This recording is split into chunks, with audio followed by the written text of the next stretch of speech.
Assalamualaikum warahmatullahi wabarakatuh.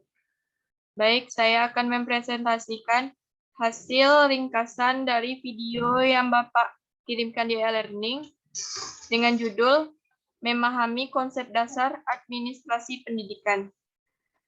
Perkenalkan, nama saya Siska Wahyuningsih, NIM 20429, jurusan Teknologi Pendidikan, dosen pengampu, Dr. Hanif Al-Qadri.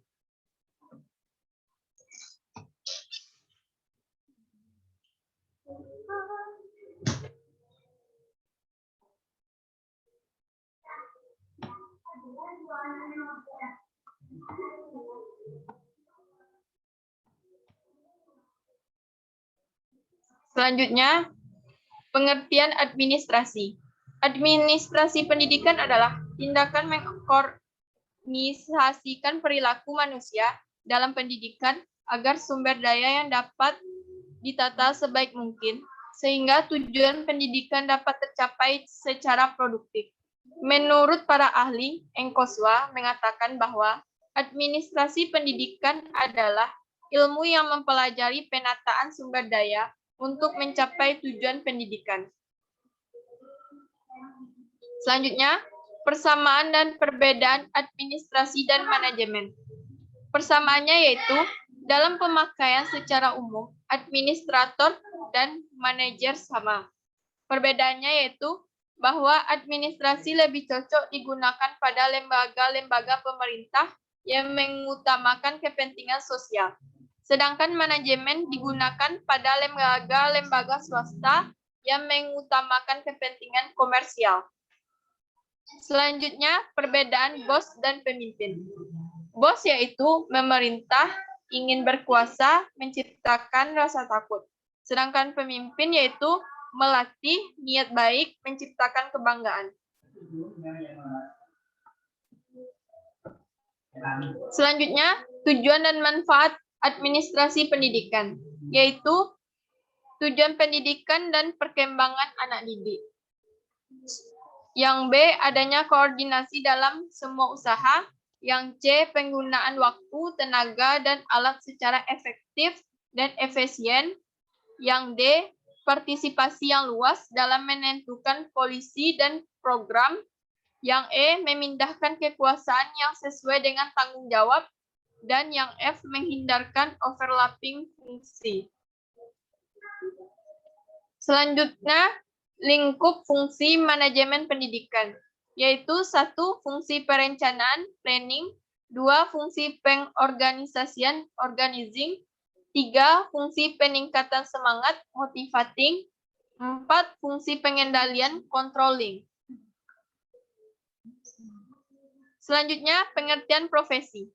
Secara etimologi, profesi berasal dari bahasa Inggris yaitu profession atau bahasa Latin professus. Artinya mengakui, adanya pengakuan, menyatakan mampu atau ahli dalam melakukan suatu pekerjaan. Secara terminologi, profesi berarti suatu pekerjaan yang mempersyaratkan pendidikan tinggi sebagai pelakunya yang ditekankan pada pekerjaan mental, yaitu adanya persyaratan pengetahuan teoritis sebagai instrumen untuk melakukan perbuatan praktis, bukan pekerjaan manual. Profesi merupakan bagian dari pekerjaan, tetapi tidak semua pekerjaan adalah profesi. Contoh, pekerjaan staf administrasi tidak termasuk dalam golongan profesi karena bekerja sebagai staf administrasi.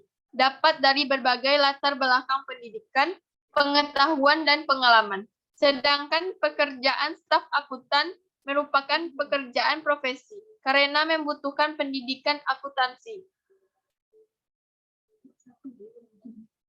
Selanjutnya, ciri-ciri profesi yaitu 1.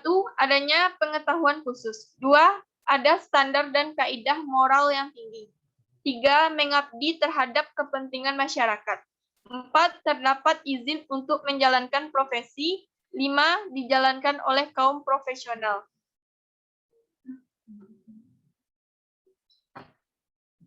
Selanjutnya, persyaratan profesi. 1. Memiliki pengetahuan khusus di suatu bidang ilmu tertentu. 2. Melibatkan berbagai kegiatan intelektual. 3. Membutuhkan adanya suatu persiapan tertentu yang cukup dalam, jadi bukan hanya sekedar latihan saja. 4. Membutuhkan latihan yang berkesinambungan di dalam melaksanakan pekerjaannya atau jabatannya. 5. Lebih mengutamakan kepentingan masyarakat di atas kepentingan pribadi.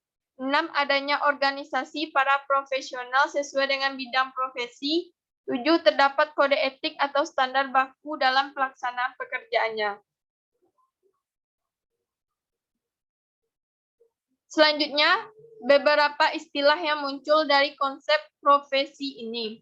Profesional adalah istilah bagi seseorang yang menawarkan jasa atau layanan sesuai dengan protokol dan peraturan dalam bidang yang dijalaninya dan menerima gaji sebagai upah atas jasanya.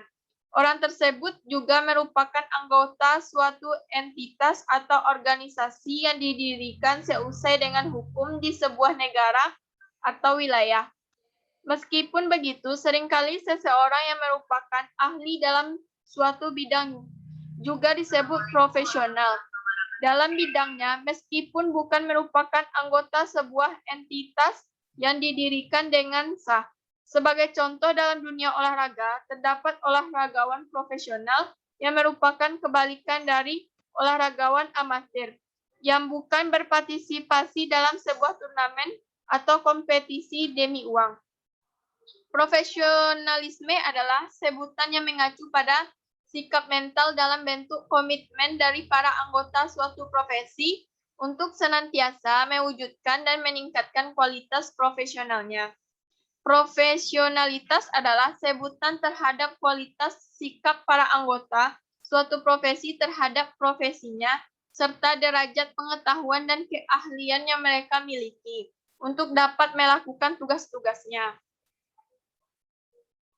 Jadi, kesimpulannya yaitu, administrasi pendidikan adalah suatu media untuk mencapai tujuan pendidikan secara produktif, yaitu efektif dan efisien dengan mendayagunakan segala tenaga, sarana, dan dana secara optimal, teratur, dan relevan.